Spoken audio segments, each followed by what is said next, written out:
जिस डॉक्टर को आप बैठ करके संत और देवता की उपाधि देती थी और जिस हॉस्पिटल को मंदिर बोलती थी 5 दिन के इलाज के लिए, 2 मिनट में आपका इतना वक्तव्य हो गया कि मैं हत्यारा बन गया। आप डॉक्टर अत्री को दिखाने गई 22 तारीख को, उन्होंने तुरंत बोला था कि आप भर्ती कराओ जा करके अपने हॉस्पिटल में 84% हो गया है, आप क्यों नहीं उनको लेकर के भर्ती कराई? उस 2 दिनों में क्यों रख करके उनको और भी सीरियस होने दिया?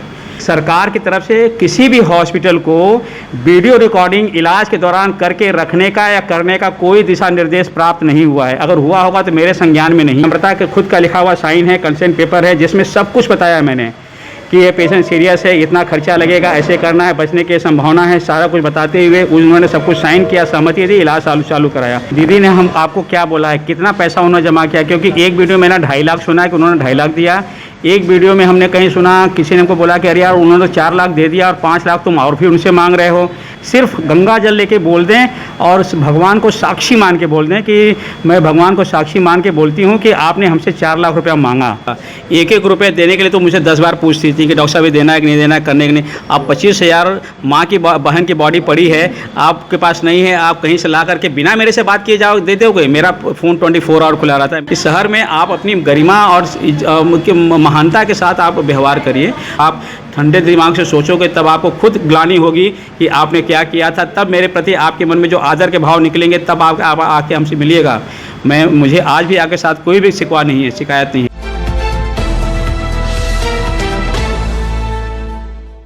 नमस्कार दर्शकों, काशी हलचल में एक बार आपका फिर से स्वागत है। कोरोना महामारी जिस तरह से अपने पांव पसार रही है, कई लोगों ने कई अपनों को खो दिया है। ऐसे में जो चिकित्सक हैं वो दिन रात कोरोना मरीजों की सेवा कर रहे हैं, लेकिन कुछ घटनाएं ऐसी हो जा रही हैं जो कि नहीं होनी चाहिए, जिसमें कंट्रोवर्सी नहीं होना चाहिए। लेकिन फिर भी हम बात कर रहे हैं बनारस के जाने माने ख्याति लब्ध कलाकार पद्म विभूषण पंडित छन्नूलाल मिश्रा जी की, जिनकी बड़ी बेटी संगीता मिश्रा का अभी कुछ दिनों पहले ही दुखद निधन हो गया। उनके निधन के पश्चात उनके परिवार के सदस्यों ने मेडविन हॉस्पिटल के ऊपर कुछ आरोप लगाए। उनका कहना था कि मेडविन हॉस्पिटल की गलती के चलते हमारी बेटी या हमारी बहन की जान गई। हमने इसके पहले आपको पद्म विभूषण पंडित छन्नूलाल मिश्रा जी के परिवार से जो बातचीत हुआ था वो आपको दिखाया था। आज हम मेडविन हॉस्पिटल में हैं और यहाँ के जो मौलिक हैं डॉक्टर मनमोहन श्याम जी, जो इन आरोपों को सुन रहे हैं, आज हम उनका पक्ष जानने के लिए उनके पास आए हुए हैं। हम आपको बता दें, कोरोना महामारी के चलते जहां चारों ओर वाराणसी में बेड की मारामारी है, ऑक्सीजन की मारामारी है, ऐसे में जिलाधिकारी महोदय के पहल पर डॉक्टर मनमोहन श्याम ने संगीता मिश्रा जी को अपने मेडविन हॉस्पिटल में भर्ती कराया था। भर्ती कराने के समय उनकी क्या कंडीशन थी, इन सारे विषयों पर हम डॉक्टर मनमोहन श्याम से बातचीत करेंगे।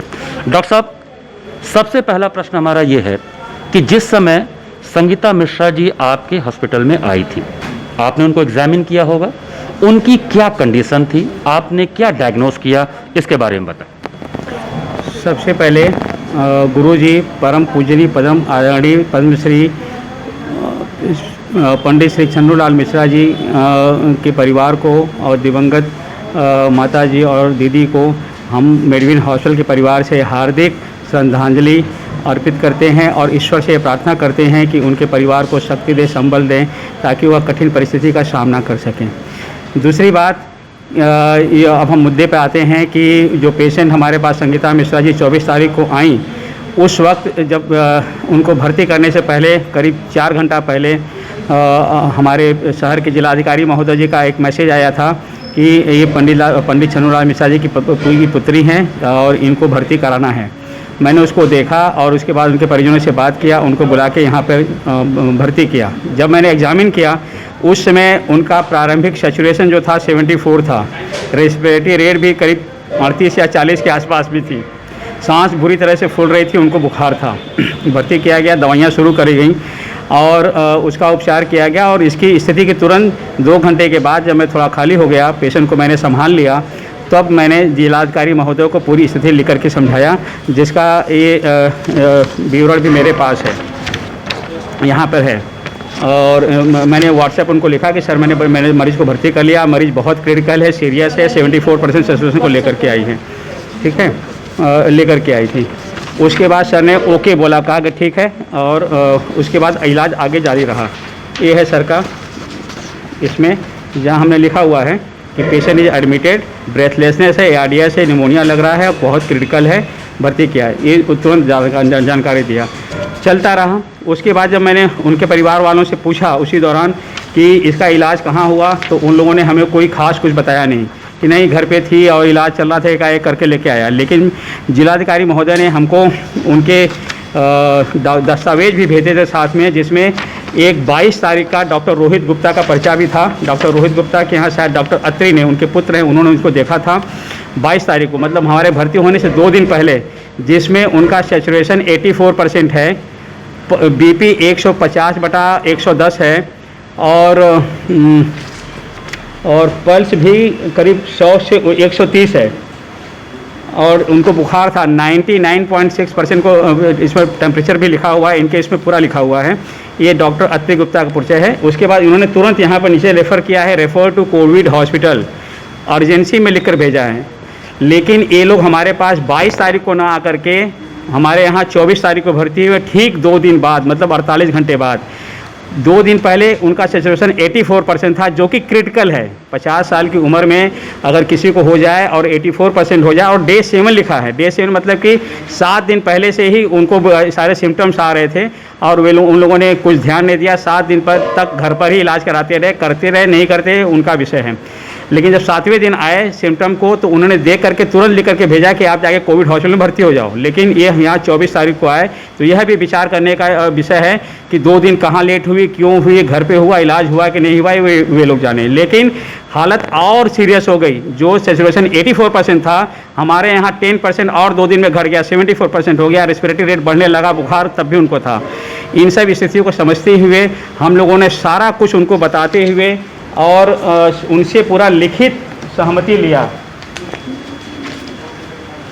दिखा रहा हूँ, लिखित सहमति लिया एक एक चीज़ का। इनकी बेटी नम्रता के खुद का लिखा हुआ साइन है, कंसेंट पेपर है, जिसमें सब कुछ बताया मैंने कि ये पेशेंट सीरियस है, इतना खर्चा लगेगा, ऐसे करना है, बचने की संभावना है, सारा कुछ बताते हुए उन्होंने सब कुछ साइन किया, सहमति दी, इलाज चालू कराया। इलाज के बाद ईश्वर के आशीर्वाद से उनको आराम भी मिलने लगा, और वो खाना पीना भी खाने लगी थोड़ा सा। लेकिन स्थिति गंभीर बनी हुई थी, सैचुरेशन उनका 90 के आसपास ही रहता था, नीचे ही रहता था। कभी 1-2 बार 94-92 तक आया होगा, लेकिन अधिकतर वो 90 के आसपास में ही रही, 85 to 90 के बीच में रही, गंभीर स्थिति बनी रही। इस दौरान 5 दिनों तक इनके लोग, परिवार के लोग रोज़ आते थे, सुबह शाम कभी कभी आते थे, और उनको पूरा स्थिति समझाया जाता था। इनका एक विशेष आग्रह था कि हमको वीडियो रिकॉर्डिंग से दिया जाए, बाबूजी घर पे हैं, वो बहुत जुड़े हुए हैं और वो नहीं आ पाएंगे, तो आप कृपा करके उनको कराइए। यह रूटीनली वीडियो रिकॉर्डिंग हम लोग के लिए संभव नहीं हो पाती है, क्योंकि अगर 60 मरीज़ हैं, अगर वीडियो रिकॉर्डिंग करने बैठेंगे, एक मरीज में 10 से 15 मिनट लगेगा, तो हम 5 घंटा कहाँ से लाएंगे। मेरे पास वैसे ही बहुत ज़्यादा लोड था, फिर भी मैंने कहा कि नहीं चलिए, गुरुजी का ख्याल है, हम कराएंगे, और हमने कराया भी। और 1 बार या 2 बार शायद ये लोग अपने पेशेंट से मिलने भी गई, PP किट यहाँ से ले गई, वहाँ मिल करके आई, सारा संतुष्ट हुए, और 5 दिन तक इलाज में रहे। और हर दिन गुरुजी तो इतने खुश हुए कि उन्होंने मुझे संत की उपाधि दी। उसकी रिकॉर्डिंग भी मेरे पास पड़ी है, मोबाइल मेरे पास है रिकॉर्डिंग, कि आप संत हैं, क्षमावान है, दयावान है, आप मेरी बेटी का बहुत इलाज कर रहे हैं, आप यशस्वी हो, आपका कीर्ति में चारों तरफ फैले। बहुत दिल से आशीर्वाद देते थे। हम लोग भी मेहनत कर रहे थे, और लेकिन सब कुछ रोज़ का रोज़ उनको बताते थे। एक दिन कुछ कारणों की वजह से कुछ अधिकारी लोग यहाँ पर आ गए, हमारे हॉस्पिटल की जाँच हो रही थी, तो उसमें हम 4 घंटा फंस गए। हम इनको वीडियो रिकॉर्डिंग उस शाम को हमको कराना था, हम नहीं करा पाए, 10 बज गया रात में, थक गए थे, हम भूल गए, नहीं करा पाए। तो उन्होंने तुरंत फिर जिलाधिकारी महोदय को शिकायत कर दी कि हमको वीडियो रिकॉर्डिंग नहीं किया जा रहा है। तो उनका फ़ोन आया कि डॉक्टर साहब ऐसा करिए कि आप इनको रेफ़र कर दीजिए, ये संतुष्ट नहीं है।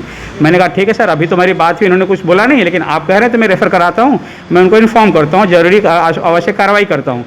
मैंने फ़ोन किया तो ये लोग तुरंत कहे कि नहीं, हमने तो ऐसा कुछ बोला नहीं, किसी मीडिया वाले ने कुछ बोल दिया होगा, हमने नहीं बोला है सर, हम एकदम क्षमा चाहते हैं, हम आपके यहाँ ही रहेंगे, हमको हमारा बहुत अच्छा ख्याल हो रहा है, हम जिलाधिकारी महोदय से बोल करके उनको आप बोलते हैं। फिर उन्होंने बात किया, फिर हमने इनकी बात पर विश्वास नहीं किया। हमने जिलाधिकारी महोदय से बात करके कंफर्म किया, तब इन्होंने कॉन्फ्रेंसिंग मैंने कराई, जिलाधिकारी महोदय सर और छन्नीलाल मिश्रा जी, उनके परिवार वाले और मैं, तीनों लोगों ने आपस में कॉन्फ्रेंसिंग किया, जिसमें गुरुजी ने खुद अपनी वाड़ी में जिलाधिकारी सर को बोला कि सर हम यहाँ से पूरी तरह संतुष्ट हैं, हमारे मरीज़ का ख्याल रखा जा रहा है, हमें कोई तकलीफ़ नहीं है और हमें यहाँ से न निकाला जाए, हमें यहीं रहने दिया जाए, मेडविन में ही रहने दिया जाए, हमारा बहुत अच्छा इलाज हो रहा है, हमें बस वीडियो रिकॉर्डिंग करने का दिखलाया जाए। तो छोटी सी इतनी बात को इतना बड़ा उन्होंने ले लिया, फिर भी हमने इनका सबको कराया। डॉक्टर साहब, जब हम नम्रता से बात कर रहे थे तो उन्होंने कहा कि यहाँ से बोला गया था कि 4 से 6 के बीच यहाँ टेलीविज़न से अपने मरीजों को देखा जा सकता है। क्या ऐसी कोई सुविधा आपके हॉस्पिटल में है क्या कि 4 से 6 जो उनके निकटतम संबंधी हैं वो नीचे बैठ के अपने आईसीयू में भर्ती मरीजों को देख सकते हैं? ऐसा कुछ है क्या? दिन में जनरली दोपहर में जब हम लोग खाली हो जाते हैं 2 से 4 या 4 से 6 के बीच में, भीड़ को देखते हुए हम लोग बुला करके उनको डेली अपडेट 24 घंटा का देने का हमारे यहाँ का प्रावधान है और सरकार का दिशा निर्देश भी है। तो उसके तहत हम लोग सबको बुला करके पूरा बैठा करके 24 घंटे में क्या हुआ नहीं हुआ, अच्छा है बुरा है, सारा कुछ बताया जाता है और उनसे कंसेंट भी लिया जाता है कि आप 24 घंटे की सेवाओं से संतुष्ट है तो लिखिए, असंतुष्ट है, कोई शिकायत हो लिखिए, हम उसको दूर कर पाएंगे तो उसको प्रयास करेंगे और नहीं तो आप रेफरल कराना चाहते हैं तो आप कहीं और बेहतर जगह ले जाने के लिए स्वतंत्र हैं, हम रेफरल बनाने के लिए तैयार हैं। ये हमारा रूटीन प्रोसेस है। तो ये रूटीन प्रोसेस तो जैसे डॉक्टर उनके निकटतम लोगों के साथ बैठ के बात करते होंगे, खुद कराता था। तो डॉक्टर साहब क्या आईसीयू में जो मरीज भर्ती है उस मरीज का भी वीडियो दिखाने का ऑप्शन या प्रोसेस आपके हॉस्पिटल में है क्या? देखिए मेरा हॉस्पिटल यूपी का पहला कोविड हॉस्पिटल रहा है प्राइवेट के मामले में। उन्होंने सीजन 1 में जुलाई में सबसे पहले शुरू किया था, तो मेरे अंदर बहुत उत्साह था कि मैं अपने मरीजों को इस कोरोना के काल में जब उसके परिजन उसका साथ छोड़ के भाग जा रहे हैं, मैं उन मरीजों को इतनी सेवा करूं कि उनको 5 स्टार होटल जैसी मतलब सुविधाएं मिले, सब कुछ मिले। घर में रूम के अंदर में 4 तरह की कॉफ़ी चाय, वो दिन में 8 बार खाना आज भी मिल रहा है, देसी घी का खाना आज भी मरीजों को मिल रहा है, जो किचन में खाना बनता है वही किचन का खाना मैं भी खाता हूँ। उसी हॉस्पिटल में 24 घंटा पिछले 1 साल से रह रहा हूँ अपने मरीजों के साथ में, तो ये मेरा भाव था और मैंने उसमें काफ़ी हद तक उसमें प्राप्त किया। हाँ, और मरीजों के बीच में उनको उनके परिवार, चूँकि मरीज़ हॉस्पिटल में है, परिवारजन दूर हैं, अलाउड है नहीं उनको, तो कैसे कांटेक्ट हो, तो मैंने तुरंत लाखों रुपया खर्चा करके सब जगह पे वीडियो कैमरा वगैरह लगाया और उसको सीजन 1 में बहुत अच्छे से किया। लेकिन उस समय हमारे पास टेक्निकल स्टाफ भी थे, उस समय बहुत सारी चीज़ें थी, लेकिन धीरे धीरे उसका दुरुपयोग ये होने लगा और शिकायतें आने लगी कि मरीज़ के साथियों ने कहा कि सर आपने मेरी बीबी या मेरी माँ या बहन के कमरे में कैमरा लगवा रखा है, 24 घंटा चला रहता है, उनकी प्राइवेसी भंग हो रही है, उसमें वो कैसे रहती हैं। इसको उन्होंने ऑब्जेक्शन किया, मरीज ने ऑब्जेक्शन करना शुरू किया। तो पहले तो मैंने कहा कि भाई देखो आप हॉस्पिटल में हो, आपकी देखभाल करना मेरा कर्तव्य है और 24 घंटा आपके रूम में नहीं रहता है, मेरा एक आदमी यहाँ 24 घंटा बैठ के ऑपरेट करता है, तो कहीं कुछ दिक्कत हुई तो हम तुरंत देख के आपके पास समय से पहुँच सकते हैं। लेकिन वो कुछ माने कुछ नहीं माने, कुछ लोगों ने हमें बहुत कई शब्दों में शिकायत भी करी। इसके अलावा कुछ स्टाफ को मिल करके मरीज़ के परिजन लोग ही कुछ पैसा दे करके उनको वीडियो रिकॉर्डिंग यहाँ से चोरी कराने लगे और वो सब उसको बेचने लगा, वो हमको बाद में पता चला। तो इन सब चीज़ों को देख करके फिर हम लोगों ने उस समय खर्च करते करते बंद हो गया। तो उन सब शिकायतों और सीखों को देख करके हम लोगों ने इस बार लगाया तो रखा है, लेकिन इस सीज़न में कभी भी वो रिकॉर्डिंग मोड में कभी नहीं आया और जो स्टाफ मैनेज करते थे उन लोगों ने ज्वाइन नहीं किया। तो मेरे पास अभी रखा जरूर है, जब हम लोग चाहते हैं लगाते, क्योंकि अगर मैं वीडियो रिकॉर्डर लगाऊं और वहाँ पे स्टाफ मॉनिटर न करें तो कोई फ़ायदा नहीं है। हमने तो लगाया इसलिए था कि मान लीजिए मरीज़ को रात को 2 बजे कोई प्रॉब्लम हो रही है। अब एक घटना बताऊँ कि रात में एक 80 वर्षीय महिला थी, माता जी थी, और वो किसी वजह से उठी और उस समय लकली में खड़ा था, रात में राउंड लेकर मैं नीचे कैमरे के सामने खड़ा था।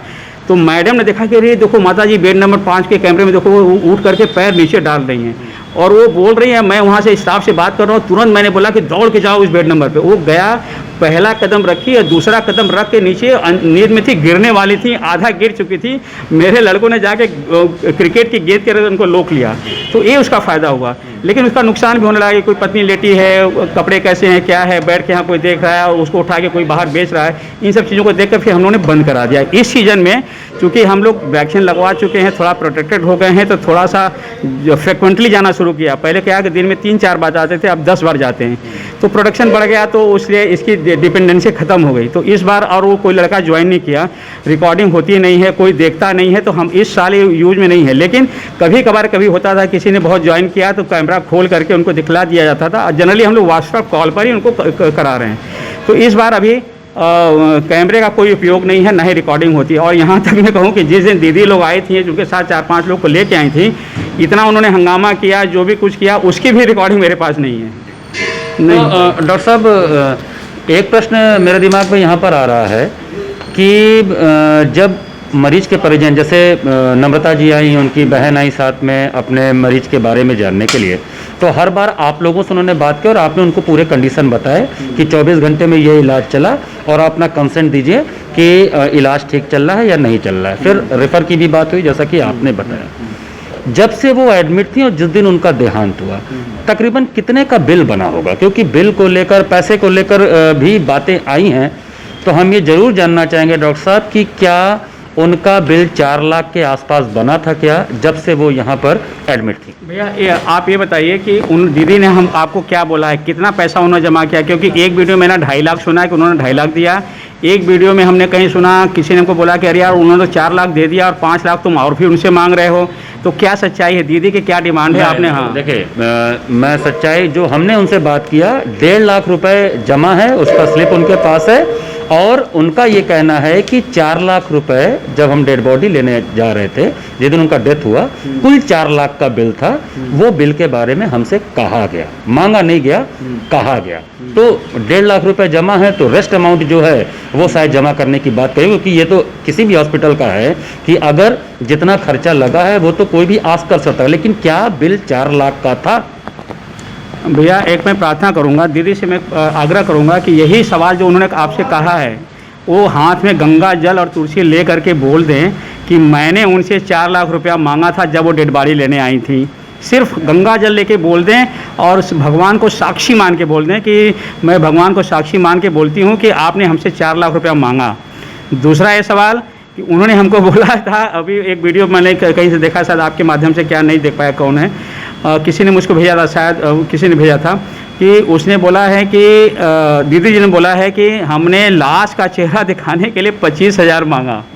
हाँ, और वे लोग लाश को लेने आए, 1.5 घंटा 2.5 घंटा यहाँ इंतजार कर रहे थे, हमने उनको लाश देने से मना किया। 3 सवाल, ये चीज़ वो केवल हाथ में गंगा जल लेके बोल दें। मैं ये भी नहीं पूछूंगा कि सच है झूठ है, मैं मान लूँगा, उनका सारा आरोप सिरोधार्य कर लूँगा। सच्चाई अब हमसे सुनिए। आपके सामने एक बिल की कॉपी है, एक बिल की कॉपी मैंने सब जगह दिया है। जब, हाँ, और ये भी सच्चाई है कि जब पेशेंट का देहांत हुआ, रात का समय था, उसमें बिल नहीं बना था। और हमने अब जब एक्चुअली हम शाम को 6 बजे, 29 के शाम के 6 बजे का घटनाक्रम आपके सामने लाते हैं। 29 के शाम से पहले 5 से 6 बजे से पहले पेशेंट मतलब कि खाई पी आराम से सब कुछ चलता रहा, जो रूटीन चल रहा था। सीरियस थी तो बाईपैप लगाते थे, कभी हटाते थे, कभी वेंटी मास्क पे लगाते थे, अल्टरनेट करके चलता रहता था। जब वो नहीं संभाल पाती थी तो बाईपैप लगा के चला था, जहाँ थोड़ा आराम मिल जाता था, ये सब चलता रहा। 5 बजे के बाद से उनको सांस में लेने की शिकायत होने लगी, लेबर्ड ब्रीथिंग होने लगी, सांस फूलने लगी। तो लड़कों ने फ़ोन किया, फिर जो भी मेजरमेंट करना चाहिए उन्होंने किया। 7-8 बजे तक नहीं हुआ, तब मैंने तुरंत इनको फ़ोन किया, जिलाधिकारी महोदय सर को फ़ोन किया, सर ऐसा ऐसा हो रहा है, क्या करें। उनको घर वाले को फ़ोन किया तो ये हुआ कि नहीं, आप जो कर सकते हो आप करो, बेस्ट करो, और कोई भी उसमें जो आप कर सकते हो करो, हमें पूरा वो है। हमने कहा कि हो सकता है कि अगर आधा घंटा में आराम नहीं मिलेगा तो वेंटिलेटर भी डालना पड़ेगा। हमने कहा कि ठीक है, आपको जो उचित लगता करिए। तो 8 बजे के बाद देखा कि नहीं कर पा रहे हैं, सैचुरेशन एकदम कम होता चला जा रहा है, बहुत क्रिटिकली लो हो गया। तब मैंने उनको इंटूबेट करके वेंटिलेटर पर डालने का प्रयास किया। जैसे मैंने इंटूबेट किया, इंट्रोट्रेकियल ट्यूब डाला, मैं इसका एक्सपर्ट हूँ, मैं इंटेंसिविस्ट एनेस्थेसियोलॉजिस्ट हूँ, 24 घंटा यहाँ रहता हूँ और 21 साल का मेरे पास एक्सपीरियंस है।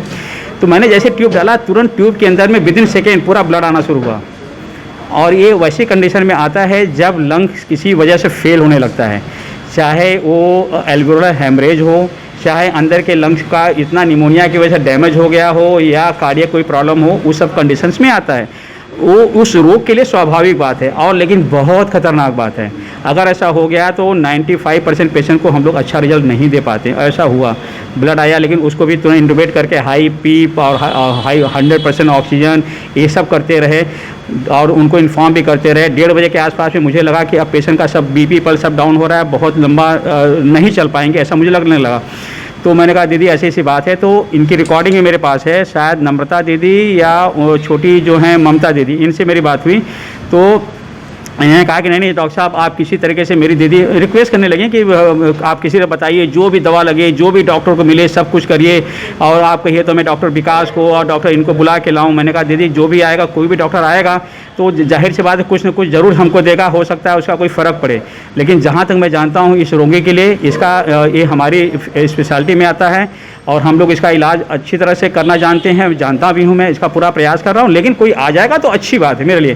तो कहीं मैं अभी बात करती हूँ, फिर थोड़ी देर बाद शायद उन्होंने कहा कि कोई इंतजाम नहीं हो पा रहा है, फ़ोन नहीं उठ रहा है, जो भी ऐसा कोई नहीं आ पाया, लेकिन इलाज चलता रहा। तो मैंने कहा कि दीदी अभी हमको नहीं लग रहा है कि बहुत लंबा खींचेंगे, क्या करना आगे बताइए। कहा कि आप किसी तरह इनको खींचिए, वर्ड सुनिए, किसी तरह इनको खींचिए 7 बजे तक। मैंने कहा दीदी मैं पूरी कोशिश करूंगा कि वो ठीक हो जाए, मैं 7 बजे में और भी अच्छा हो जाए, लेकिन अगर नहीं हो पाएगा तो आप लोग तैयार रहिए, दोनों परिस्थिति के लिए तैयार रहिए, आपको आना पड़ सकता है। कहा नहीं हमारे घर में कोई नहीं है, हम लोग नहीं आ पाएंगे और हम लोग 5-7 बजे से पहले नहीं आ पाएंगे। मैंने कहा दीदी अगर कुछ हो गया तो मैं क्या लेके बैठूंगा। कहा नहीं आप इनको डिक्लेयर मत करिए, वेंटिलेटर पर डाल दीजिए और डिक्लेयर मत करिए। मैंने कहा दीदी ये भी नहीं संभव है कि मान लीजिए घंटे आधे घंटे बाद हो गया तो मैं डेड बॉडी को वेंटिलेट करूँगा। तो उन्होंने कहा कि डिक्लेयर मत करिए। मैंने कहा नहीं आप ऐसा मत करिए, आप तैयारी करिए, अब मैं जो अपने से प्रयास हो रहा है मैं करूँगा। 2:55 उसके 1.5-2 घंटे के बाद एक्सपायर हो गई। मैंने फ़ोन किया, रोने लगी, नहीं हम लोग 7 बजे आएंगे, 6 बजे आएंगे। मैंने कहा नहीं आप आइए, हम एम्बुलेंस बुला रहे हैं, आप आइए और हम सब तैयारी करा रहे हैं, IPC प्रोटोकॉल के तहत बॉडी को पैक कराना पड़ेगा, सब रखना पड़ेगा, आप उसको लेके जाइए। तो उसके बाद फ़ोन कट हो गया। फिर मैंने 1-2 एम्बुलेंस वाले को फ़ोन किया, तो एम्बुलेंस वाले को फ़ोन किया तो एम्बुलेंस वाला आया, यहाँ रखा रहा, बॉडी पैक हुई, नीचे आई। ये लोग उससे पहले 5 बजे के आसपास में शायद आ गए थे, तो आए और बॉडी सौंपी गई और लेकर चले गए। ये रियल घटनाक्रम है। दुर्भाग्य मेरा ये है कि मेरा ये घटना मेरे पॉजिटिव में है, लेकिन इसकी भी रिकॉर्डिंग मेरे पास नहीं है। कैमरा सारा ख़राब होकर पड़ा है। जो वेंडर्स हैं उनको कई बार फ़ोन किया गया है, लेकिन वो कोरोना के होने की वजह से उनका कोई भी आदमी यहाँ आने की हिम्मत नहीं कर रहा है। ये भी मेरे पास रिकॉर्डिंग नहीं है। डॉक्टर साहब एक प्रश्न दिमाग में आ रहा है कि जैसा अभी आपने बताया कि जब यहाँ पे आपका कैमरा चलता था, जब रिकॉर्डिंग होती थी तो कुछ आपके स्टाफ से मिली भगत के साथ लोग उसकी रिकॉर्डिंग कर लिया करते थे। तो क्या ऐसा संभव है, जैसा कि नम्रता जी ने अपने आरोप में ये बोला है कि हमसे 25,000 रुपये की डिमांड की गई उनका चेहरा दिखाने के लिए, क्योंकि हमने मना किया कि जब तक हम चेहरा नहीं देखेंगे तब तक हम पेशेंट को नहीं ले जाएंगे, कि हम किसका दाह संस्कार करने जा रहे हैं। तो उन्होंने ये बोला है कि नीचे रिसेप्शन में कोई मोटे से आदमी बैठे थे जिनका चेहरा हम लोग नहीं देखे क्योंकि मास्क लगाए थे, तो उनको 25,000 रुपया हमने दिया और वो भी ATM से निकलवा के लाए। ऑटो वाला गया उनके भाई के साथ, उनके भांजे के साथ, और वो ला के दिया। क्या ऐसा संभव है कि आपके कोई एक आधा स्टाफ ऐसे हो जिन्होंने 4 लाख रुपए के जो बिल है उसकी डिमांड या 25,000 रुपये की डिमांड की हो? ऐसी संभावना कुछ आपको दिखती है?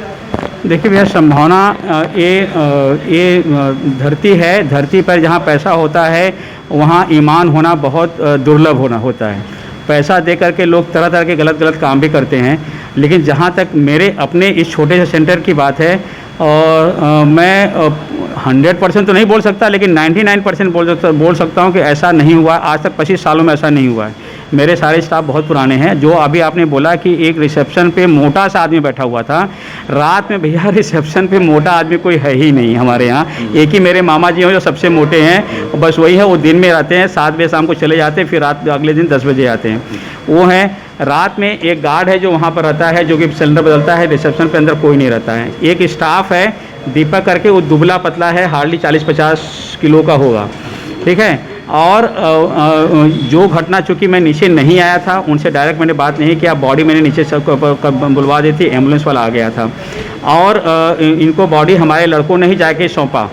अब आप अगर इनसे साक्ष्य चाहते हैं तो उन सारे लड़कों को भी मैं आपके सामने खड़ा कर दूंगा, लेकिन आपको भैया थोड़ा सा रात में 10 बजे के बाद आना पड़ेगा या मॉर्निंग में 5-6 बजे तक आना पड़ेगा, क्योंकि रात में काम करते हैं। दिन में बुलाएंगे तो फिर उनके नाक की टोटी गड़बड़ हो जाएगी। आप उनसे आइए, साक्ष्य का मैं इनकार नहीं करता हूँ, अभी भी इनकार नहीं करता हूँ, लेकिन विश्वास के साथ करता हूँ कि ऐसा नहीं हुआ होगा।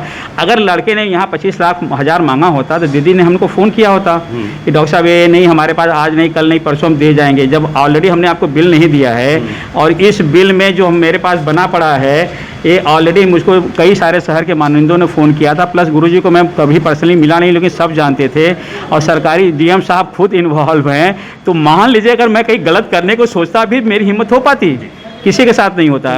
ये बिल कितने का है? ये बिल देखिए, ये फाइनल बिल है। ये बिल कल हमारे पास जांच समिति बैठी, 4 घंटा मेरा खूब मतलब डाइसेक्शन हुआ चारों तरफ से, मतलब इतना मैं थक गया था कि आके मैं सो गया।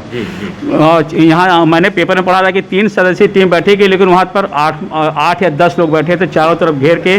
मुझे लगा कि यार आज मैंने 302 का मर्डर करके मैं आया हूँ सच में कहीं से, और मेरे पर क्रिमिनल लॉयर लगाया जा रहा है। मतलब सारे लोग जितना अपना कर सकते थे किया, बुरी तरह थक गया था। और उसके बाद ये सारा चीज़ पेपर मैंने उनको भी दिया है।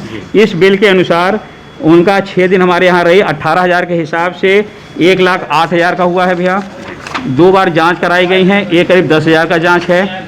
और कुछ दवाइयाँ जो महंगी इंजेक्शन, जिनको इन्होंने कहा कि 40-40 हज़ार का इंजेक्शन लगाया गया है, उस इंजेक्शन की कीमत है, रेमडेसिविर और सेफ्टीवैक 2 ही इंजेक्शन लगाया गया था, जिसकी टोटल कीमत है 29,500। तो कुल अगर मिलाया जाए तो इनका पूरा जो दवा का खर्च है, इन्होंने 1.5 लाख रुपया दिया है, उसमें से भी 1,650 रुपया बचा हुआ है, इन्हीं का बचा हुआ है। तो हम 5 लाख कहाँ से मांगेंगे, कौन से हिसाब से मांगेंगे? 4 लाख की बात, 4 लाख ही इन्होंने दिया है, अब 5 लाख और मांग रहा हूँ, या पता नहीं क्या है। नहीं, ऐसा तो उन्होंने नहीं कहा कि 5 लाख और मांग रहे हैं। उनका ये कहना है कि 4 लाख रुपए का बिल का बात है। डॉक्टर साहब देखिए, संभावनाएं कुछ भी हो सकती हैं, लेकिन जो आरोप आप पर लगे हैं, आपने उन आरोपों पर हमसे बहुत ही खुल के बात किया, आपने सारी चीज़ें क्लियर की। उनके परिजनों का ये कहना है डॉक्टर साहब कि हमको 6 दिन का जो उनका इलाज चला है, अगर उसका सीसीटीवी फुटेज हो तो वो, और जो बिल है अगर 4 लाख का बिल है तो क्या क्या दवा चली है उसका डिटेल। वो उनका ये भी कहना है कि हम कोई हत्या का आरोप नहीं लगा रहे हैं, केवल हम उनसे ये 2 चीज़ें मांग रहे हैं, तो वो हमको दे क्यों नहीं देते? क्या ये संभव है कि 6 दिन का जो उनका इलाज चला उसका सीसीटीवी फुटेज आप निकाल के उनको दे पाएंगे? देखिए, मरीज का पूरा हक है उसके रिकॉर्ड का, उसको प्राप्त करने का, ठीक है। मैं ये बात ज़रूर बोल रहा हूँ कि रात में जब पेशेंट की डेथ हुई उस समय मेरे पास उनको देने के लिए बिल या उनको देने के लिए पूरा डिस्चार्ज सर्टिफिकेट वगैरह तुरंत नहीं तैयार था। जनरली हम लोग पेशेंट को डेथ सर्टिफिकेट दे करके ऐसा भेजते हैं, फिर उसके परिजन लोग आते हैं 2-4 घंटा 6 घंटे के बाद आते हैं, फिर उनको जो भी उनके आवश्यक कार्रवाई मतलब कागजात होते हैं उनको सौंपे जाते हैं।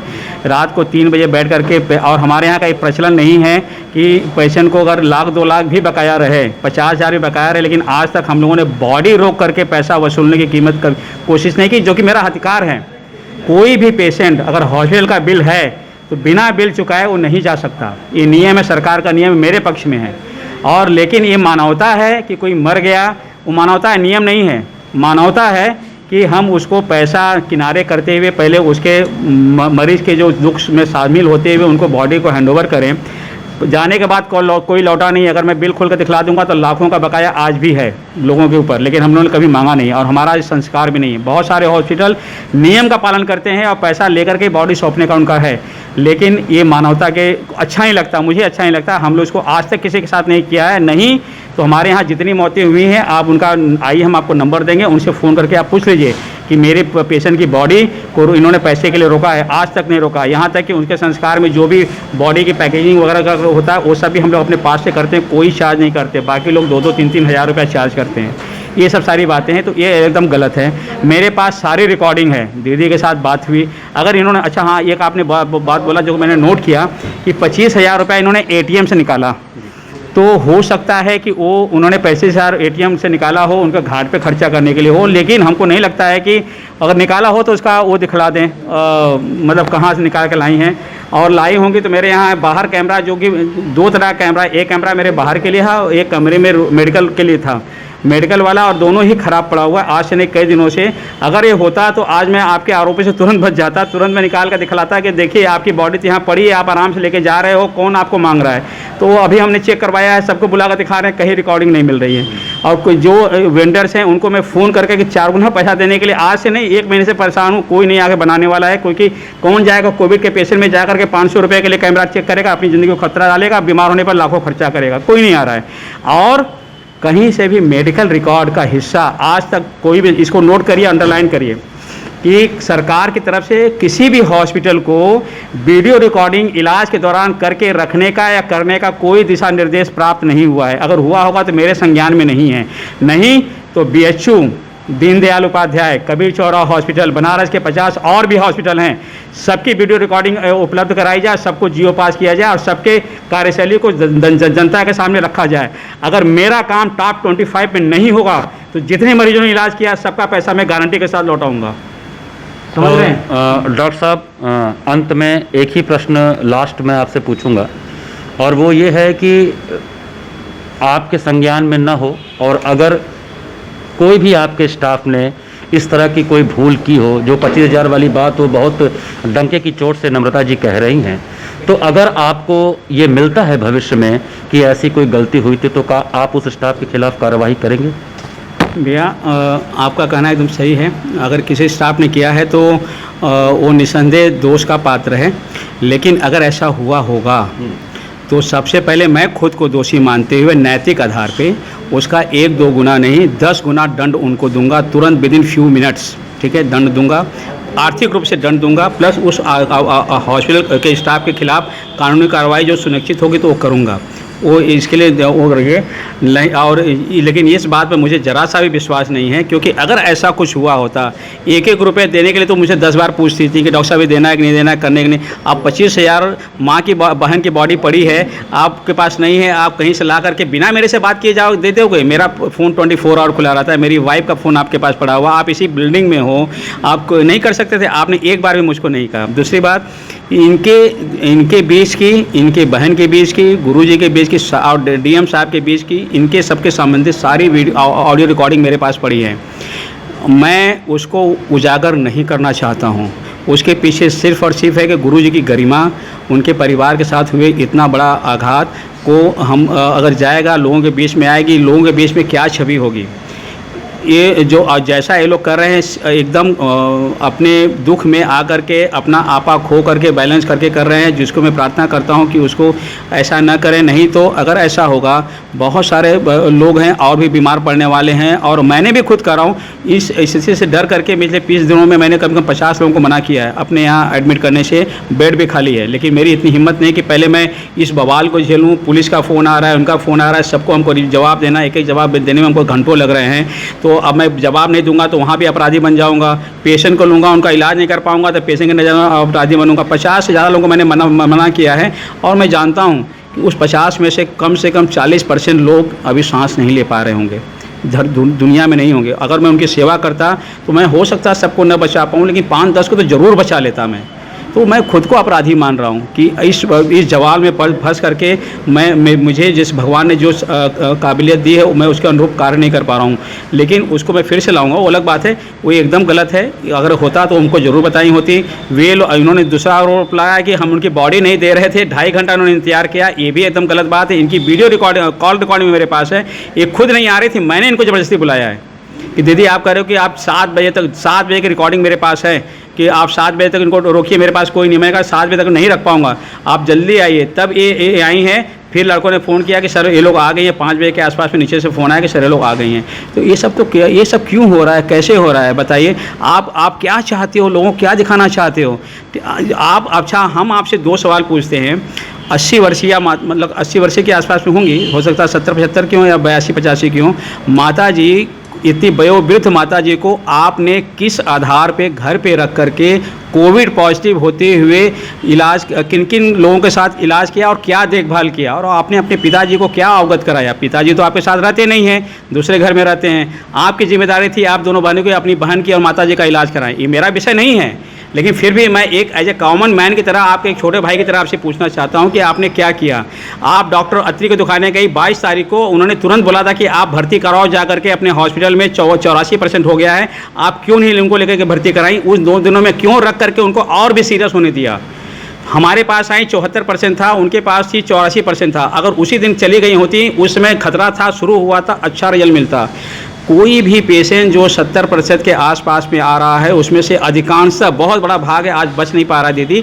70-80% से ऊपर लंग्स इन्वॉल्व हो जा रहे हैं, लोगों को मिल रहा है, लेकिन अधिकांश लोग नहीं निकल पा रहे हैं, वेंटिलेटर पे जाने के बाद तो किसी को भी हम लोग निकाल नहीं पा रहे हैं। तो ये आजकल हो रहा है, सबके साथ हो रहा है दीदी, और आपके साथ भी हुआ। हमें दुख है, लेकिन उस दुख को ऐसे मत बांटिए, उसका बुरा प्रभाव पड़ेगा। मेरे यहाँ देखिए, हमने इतने लोगों को मना किया, कल को कोई डॉक्टर और कैसे, अगर कोई पेशेंट सीरियस है, डॉक्टर उसकी मदद कर सकता, अपनी जान निकाल के उस पर नहीं डाल सकता, कोई नहीं डाल सकता। आपके इस व्यवहार से कितना दुख हो रहा है, कितने आपके परिजन ही, आपके साथी मुझको फ़ोन कर रहे हैं कि डॉक्टर साहब हम क्या करें, ऐसा वो क्यों कर रही हैं, हम लोग समझा रहे हैं, उनको मानने के लिए कर रहे हैं, लेकिन क्या है ऐसा। आप लोग अगर ऐसा करते तो उसमें आपको ले जाने के आप लोग ले गए होते। मैं कोई भगवान थोड़ी था कि मैंने आपको गारंटी दिया था कि आपको मैं ठीक करके भेजा था। आपकी पेशेंट उस समय भी सीरियस थी, लेकिन आप लोग एक विश्वास के तहत ही आए थे। तो ऐसा करिए कि शहर में आप अपनी गरिमा और महानता के साथ आप व्यवहार करिए। हमें आपसे अभी भी कोई शिकायत नहीं है। मुझे मेरे लॉयर्स ने सब ने बोला है कि आप लोगों के खिलाफ कानूनी कार्रवाई करने के लिए, और अगर लेकिन मैं एकदम नहीं चाहता हूं। आप लोगों ने बहुत आपराधिक घटनाएं यहाँ की है। कोविड हॉस्पिटल में आकर के आपने यहाँ हंगामा किया है। उस दिन मैं मरीज़ देख रहा था, आपके बीच नहीं उतरा। अगर मैं छोड़ के आया होता तो उसी दिन 3-4 मरीज़ मेरे एक्सपायर हो गए होते। मुझे अपनी परवाह नहीं है, अपनी बदनामी की चिंता नहीं है। मुझे चिंता है अपने मरीजों को जो मेरे नाम पे सांस ले रहे हैं, जिंदा है। मैंने वो धर्म निभाया, नहीं तो मैं नीचे आता, आप मुझसे उलझते, मैं परेशान होता और मेरा मरीजों का कार्य बाधित होता। मैंने पुलिस ज़रूर बुलवा ली थी, लेकिन मैंने उनको बोला था कि कोई कार्रवाई नहीं करनी है। नहीं तो पैंडेमिक एक्ट के तहत आप सभी लोगों के खिलाफ इतनी बड़ी कार्रवाई हो जाती कि आप आकर के हॉस्पिटल में वहाँ दंगा फसाद कर रहे हैं, कार्य को बाधित कर रहे हैं, मरीज के सेवाओं को बाधित कर रहे हैं, और ये आकर के हॉस्पिटल में तोड़फोड़ मचा रहे हैं, गाली गलौज कर रहे हैं। इसमें कई सारी धाराएं लगा देता मैं, और आप सब लोग कम से कम 6 महीने के लिए अंदर जाते। लेकिन दीदी, मैं आपको हाथ जोड़ के अभी भी कर रहा हूँ, आपने जो अपमान किया मैं उसको अभी भी संभाल के रखा हूँ। मुझे आपसे कोई शिकायत नहीं है। आप जो कर रहे हो सकता है आप अपनी भावना में कर रहे हो, आपके साथ 2-2 चीज़ें हो गई है। मैं उन सब चीज़ों को नहीं करूँगा, आगे भी नहीं करना चाहूँगा। लेकिन जब ना अगर मरता क्या ना करता, अगर ये मामला बहुत बढ़ेगा, तब मुझे कानूनन रूप से अपने बचाव के लिए, अपनी इमेज को सामने लोगों को रखने के लिए, आपकी सच्चाई को सामने रखने के लिए मुझे आना पड़ेगा, जो कि एक बहुत बड़ा दुखद होगा आपके लिए भी और माननीय आदरणीय गुरु जी के लिए भी होगा। वो आकर के बताइए, जो आदमी खुद प्रधानमंत्री से मेरी बड़ाई करता हो, एक दिन पहले प्रधानमंत्री जी को उन्होंने खुद मुझे बोला कि प्रधानमंत्री का फ़ोन आया था, मैंने बोला कि मेरी बेटी के साथ वहाँ इलाज हो रहा है। एक दिन पहले प्रधानमंत्री जी को बुलाई कर रहा, और एक दिन के अंदर में प्रधानमंत्री से गुहार लगा रहे हैं कि मुझे न्याय दिलाया जाए, मेरी बेटे की हत्या कर दी गई। ये कहाँ का मतलब वो है। तो मैं आपसे अभी भी हाथ जोड़ कर निवेदन करता हूं कि आप अपने व्यवहार पर, विचार पर एक बार ठंडे दिमाग से, जिस भाव से आप आई थी इलाज कराने के लिए, जो विश्वास आपने हम पे रखा था, उस विश्वास के आधार पे आप विचार करिए, फिर निर्णय लीजिए क्या करना है। हम किसी भी कदम में आपसे पीछे नहीं हटेंगे। आप जैसा चाहोगे हम ऐसा करेंगे। आप चाहे एक प्रधानमंत्री के लिए आप भी उतने बराबर हो जितना मैं भी हूँ। मैं भी भारत का नागरिक हूँ, मेरे लिए भी वही नियम है जो आपके लिए। अगर मैंने गलती किया है, मैं दोष भुगतने के लिए तैयार हूँ, और आपने जो गलती किया है, अगर मैं चाहूँ तो उसके लिए आपको भी जिम्मेदार होना पड़ेगा। इसलिए आप इस चीज़ को अपने आप को समझाइए, अपने व्यवहार को फिर से आकलन करिए कि आप क्या कर रहे हैं। उसके बाद बैठे, आपका जो मेडिकल रिकॉर्ड है वो मैं देने के लिए तैयार हूँ, मैं दे भी चुका हूँ। आप अभी पुलिस को भी भिजवा रहा हूँ। वीडियो फुटेज की बात रही, वीडियो फुटेज को देने के लिए मेडिकल ट्रीटमेंट का कहीं भी हिस्सा नहीं है। आज तक कोई भी सरकारी दिशा निर्देश नहीं आया है, वो हम लोग करते थे। अगर मेरे पास होता तो मैं आपको ज़रूर देता, और मेरे पास होता तो उसी वीडियो फुटेज के आधार पे जो आपने उस दिन हंगामा किया, बाहर आकर के ये सब किया, मैं दिखा करके पूछ ली कब की कार्रवाई कर चुका होता। लेकिन मेरे पास वो भी नहीं है। जो आप लोगों ने यहाँ पर कृत्य किया उसका भी वीडियो फुटेज मेरे पास नहीं है। आज मैं जब दिखवा रहा हूँ कि कहाँ हुआ, किसी को बुलवाया, उसको ठीक कराने का प्रयत्न कर रहा हूँ दीदी। इसलिए आप समझिए, आपके मरीज़ के साथ एक बहन को मान करते हुए हमने अपनी तरफ से जितना मैंने मेहनत किया ना, बनारस में अगर उसका 1% भी आपको कहीं मिल जाता तो आप जो कहती हैं, आप ही आकर के यहाँ बैठ के मेरे सामने रोक के बोली आपने कि आपकी माता को 5 घंटे तक हॉस्पिटल में न तो खाना मिला न दवा मिली, केवल ऑक्सीजन लगा कर छोड़ दिया। आपने कहा था कि नहीं कहा था? आप उसको जब बोलिए कि मैं झूठ कह रहा हूँ, और आप उनके खिलाफ कार्रवाई करने जा रही थी। आपकी माता को जहाँ 5 घंटे तक नहीं मिला, आपके पेशेंट यहाँ आने के अंदर 15 मिनट के अंदर उसको सारी दवाइयाँ लग गई। आपकी मरीज़ का 15 मिनट के अंदर में सारा अच्छा इलाज शुरू हो गया। इसका आपको मलाल नहीं है, इसका आपको शुक्रगुजार नहीं है। जिस डॉक्टर को आप बैठ करके संत और देवता की उपाधि देती थी, और जिस हॉस्पिटल को मंदिर बोलती थी 5 दिन के इलाज के लिए, 2 मिनट में आपका इतना वक्तव्य हो गया कि मैं हत्यारा बन गया। वाह! ऐसा करेंगे तो कौन सा डॉक्टर है जो अपनी जान के बदले मरीज की जान को लगाता है? इलाज करना मेरे बस में, और आपके मरीज के लिए मैं 4 दिन तक वेंटिलेटर रिजर्व करके रखा रहा। और आपके ही परिवार के बहुत लोग, मैंने पेपर में पढ़ा था कि पंडित गुरुजी को बिना वेंटिलेटर के दिल्ली में उनके दम निकल गया। तो बताइए, इतनी आज के परिवेश में बड़े बड़े हस्तियों को यहाँ बेसिक सुविधाएं नहीं मिल रही हैं, आपको आज के समय में वर्ल्ड क्लास की सुविधा मिल रही है, फिर भी आप इतना वो कर रहे हो। तो ऐसा मत करिए, अपने बात पर आप करिए, यह मेरी आपसे प्रार्थना है। मेरा आज भी आपके साथ कोई मनमुटाव नहीं है, कोई आपके साथ शिकायत नहीं है। आपने जो किया, आपके परिवार में ऐसा पहली बार हो रहा हो, लेकिन मैं पिछले 20 सालों से जानता हूँ मरीजों के ऐसे न जाने कितने लोगों का उद्गार को मैंने झेला है। तो मैं जानता हूँ कि एक क्षणिक है, ज़्यादा समय का नहीं है। जब आप ठंडे दिमाग से सोचोगे तब आपको खुद ग्लानि होगी कि आपने क्या किया था। तब मेरे प्रति आपके मन में जो आदर के भाव निकलेंगे, तब आप आके हमसे मिलिएगा। मुझे आज भी आपके साथ कोई भी शिकवा नहीं है, शिकायत नहीं है। नमस्ते। तो दर्शकों, ये हैं डॉक्टर मनमोहन श्याम, जिनके ऊपर कई आरोप पद्म विभूषण पंडित छन्नूलाल मिश्रा जी के परिवार के लोगों ने लगाए हैं। आज डॉक्टर मनमोहन श्याम ने अपनी सारी बातें पूरे साक्ष्यों के साथ हमारे सामने रखी हैं। उनका ये भी कहना है कि उनके मन में कोई भी मलाल गुरु जी के परिवार के प्रति नहीं है। एक क्षणिक हो सकता है कि एक ही परिवार में जब दो दो मौतें हो जाती हैं तो मनुष्य के सोचने समझने की शक्ति थोड़ी ऐसी हो जाती है कि दुख ज़्यादा होता है। तो मीडिया पर्सन होने के नाते हमारा ये कर्तव्य है कि हम सारे पक्षों को जनता के सामने रखें। आज हम अपने काशी हलचल चैनल के माध्यम से आपके बीच में उन डॉक्टर को लेकर आए जिनके ऊपर काफ़ी आरोप लगाए गए थे पद्म विभूषण पंडित छन्नूलाल मिश्रा जी के परिजनों के द्वारा। जो लोग इस समय इस दुनिया को छोड़ के चले गए हैं, उनके प्रति भी हमारे मन में अपार संवेदनाएं हैं। उनको हम सभी श्रद्धांजलि देते हैं। इसी के साथ आप सभी को नमस्कार।